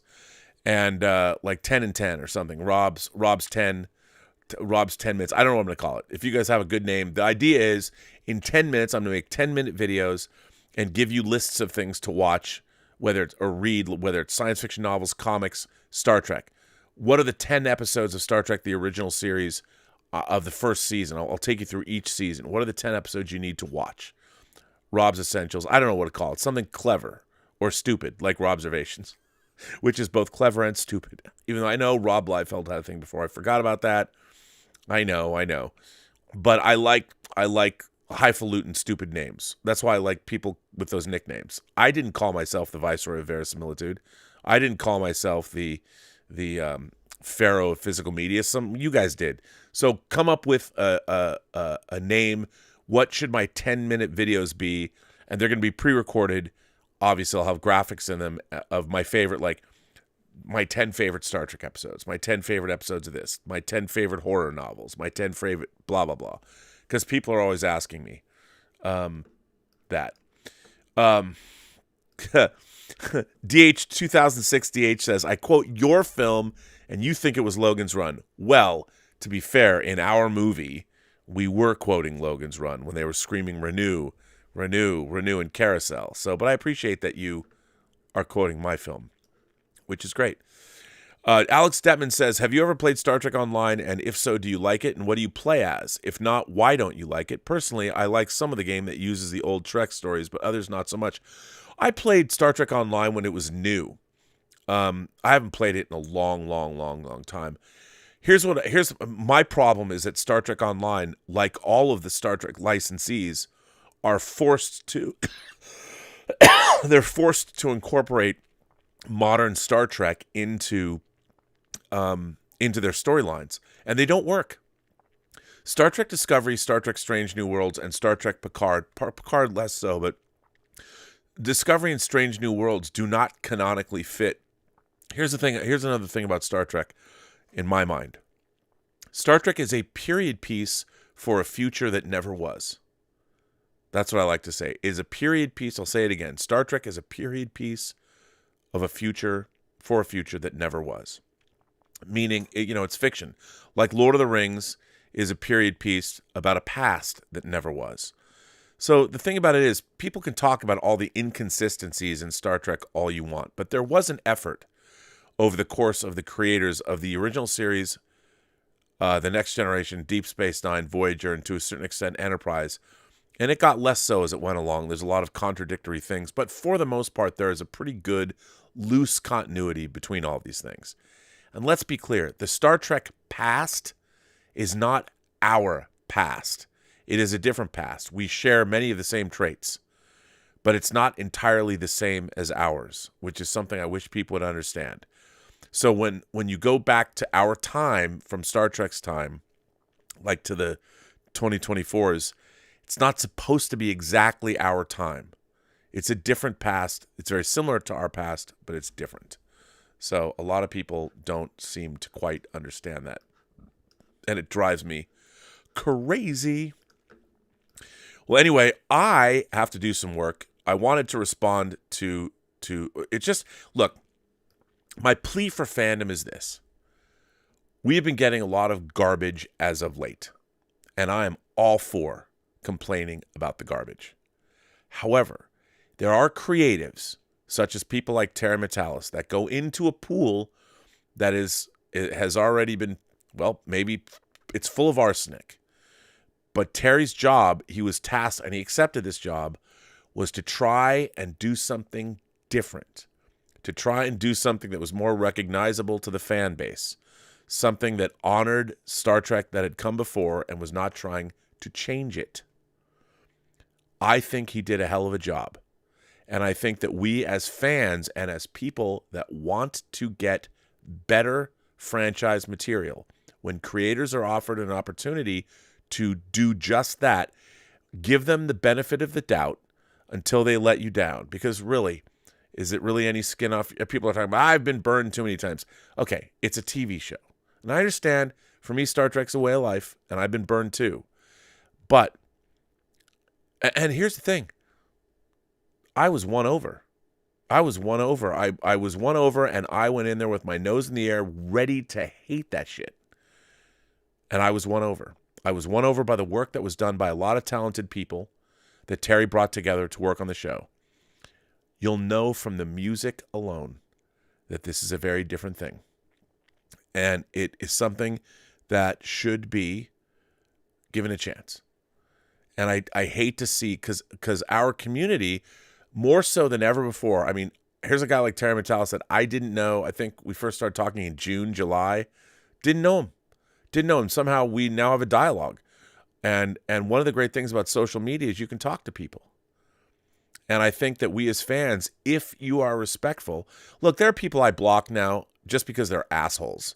And let's face it, on social media, there's a lot of assholes. And if you're going to talk to creators, and by the way, I've been a dick to creators too. Ted Sullivan, man. Ted Sullivan is working on Discovery. I was a dick. We got into it.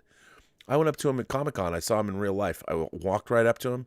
We had a great conversation. Shook his hand, apologized for being a dick. Let's make the world a less dickish place to live. And I think that until a creator has let you down, if they've let you down more than 3 times, they've lost me. But Terry Matalas has been given the keys of the kingdom, and he went out all in, busted his ass. He probably want to blow his brains out a couple times. And I think it's worth giving him a shot.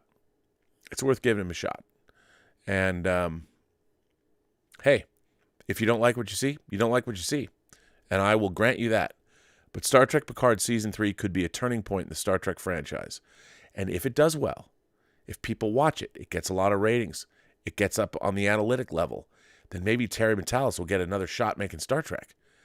And that could only be a good thing. Because if this is what he did the first time solo, talking solo out of the gate, who knows what he'll do. But the thing is, who knows if he wants to even come back? Why would you? What creator wants to take on these big franchises? We just had, last week, Kevin Smith was talking about never going and making a Star Wars movie. Because why? Who needs the aggravation? That's the thing. We need great creators to work on these franchise properties, to make them great. So, Tom Jr. Jackson, my moderator, says, I got S-Beam, Tom Jr., I got all my moderators sending me super chats. Thank you, gentlemen. Tom Jr. Jackson says, you are on fire tonight, Bobby B. Am I? Wait, I have to put out the flames. S-Beam says 10 minutes. 10 minutes. I don't know. I can do the Rob thing, minutes. And I did call it the Burnettwork. I like it. I like where you're going, S-Beam. We gotta do a little bit better than that. A little bit better than that. 10 minutes. No, if we can come up with a name, I'll go with that. But here's the thing. As fans, we should always be vocal. We should never stop voicing our opinions, make our opinions known. But if we want real change, we have to be constructive about how we go about demanding this kind of change. And, the creators are listening. And it's hard. It's hard. And, I forgot to answer. You know what? I brought this up. I want to make this point. When I worked in advertising, I was what was called a predator, a producer-editor, which means that I would be given a task and I would edit my own commercials. I really I had complete oversight. And whether I was working at NBC on Olympic spots or I was working at Jacobs and Gerber with Craig Mazin, I was given an opportunity when Connie Chung left the CBS Evening News. It was Connie Chung and Dan Rather. When Connie Chung left, it went back to Dan Rather.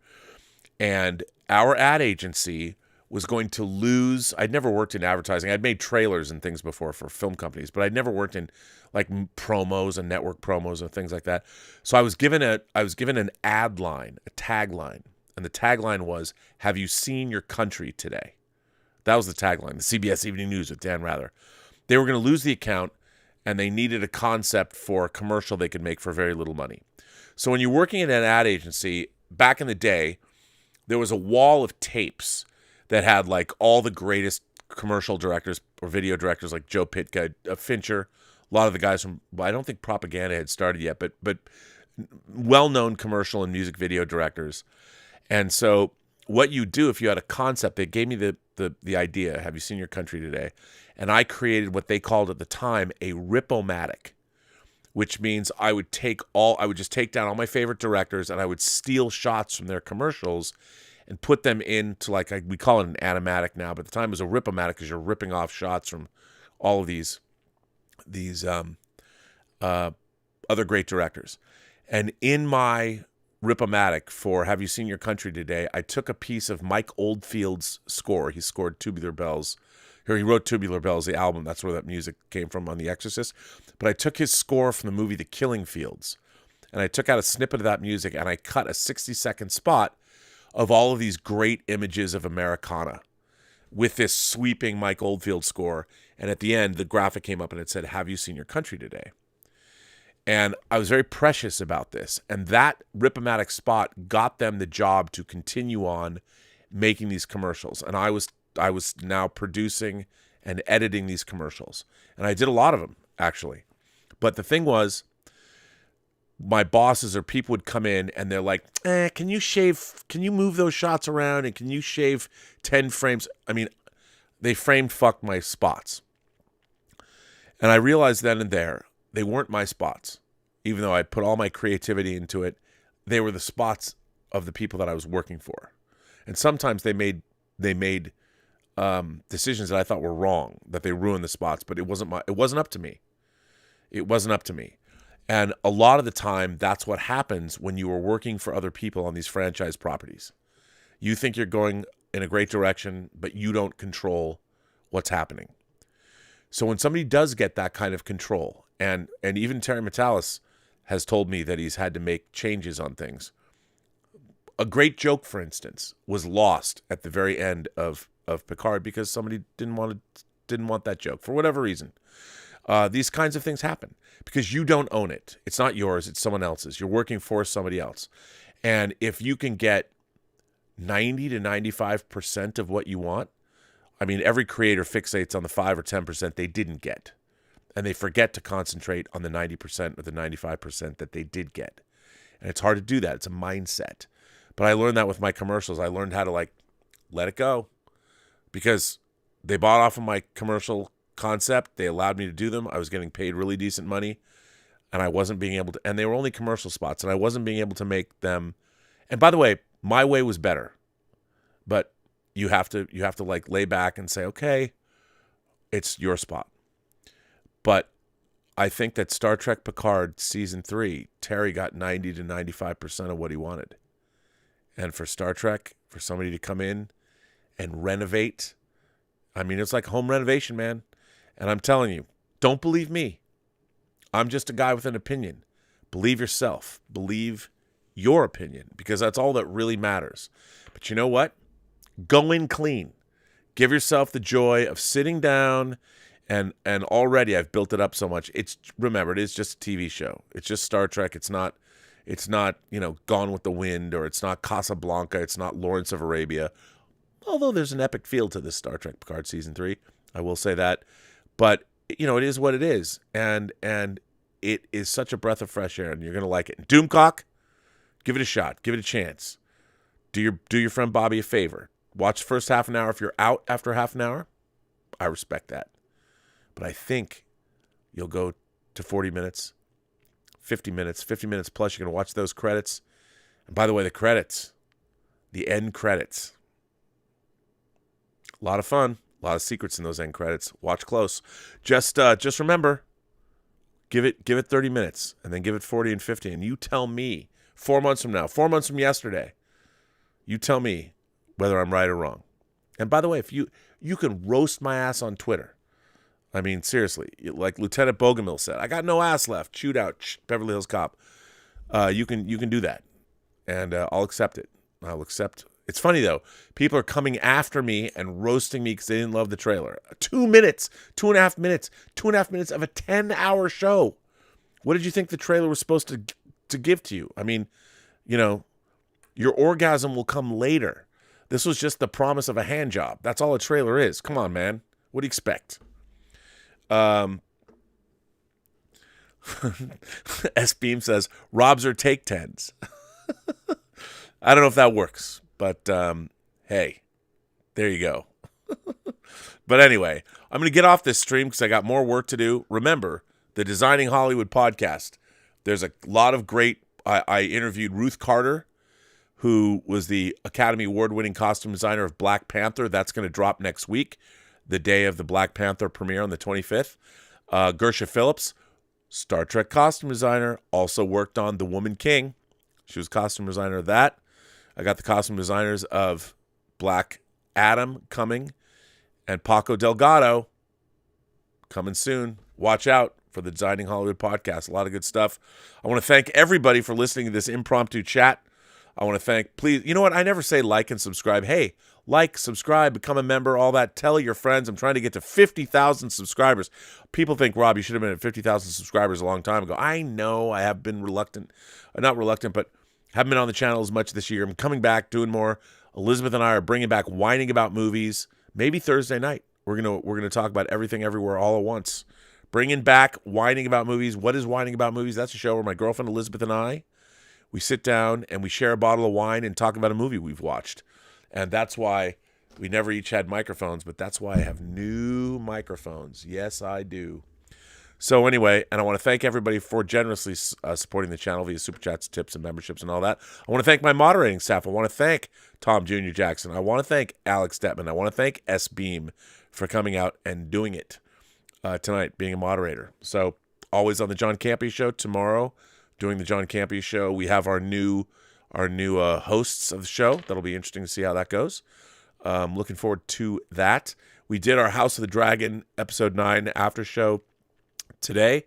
Check that out and all that kind of thing. Leave all your comments down below. Tell me to fuck off if you want. Tell me you're excited. Tell me anything. I never meant to cause you any sorrow. I never meant to cause you any pain. And you know what? I would go and watch Doomcock'S video. Go and watch the video he did today about Star Trek Picard. He was angry. Stay angry, my friends. Not on this channel, but on his channel. I just want him to watch the show before he pillories something online. That's all I ask, Doomcock. Look, once it's out, and if you hate it, by all means, roast it. Set it aflame. But until then, give it a chance. And on that note, every person you meet has a story to tell that you have yet to hear. All you have to do is listen. And with that, I would say to all of you, live long and prosper. Because is there any way to live other than that? I think not. And I bid you all a fond farewell.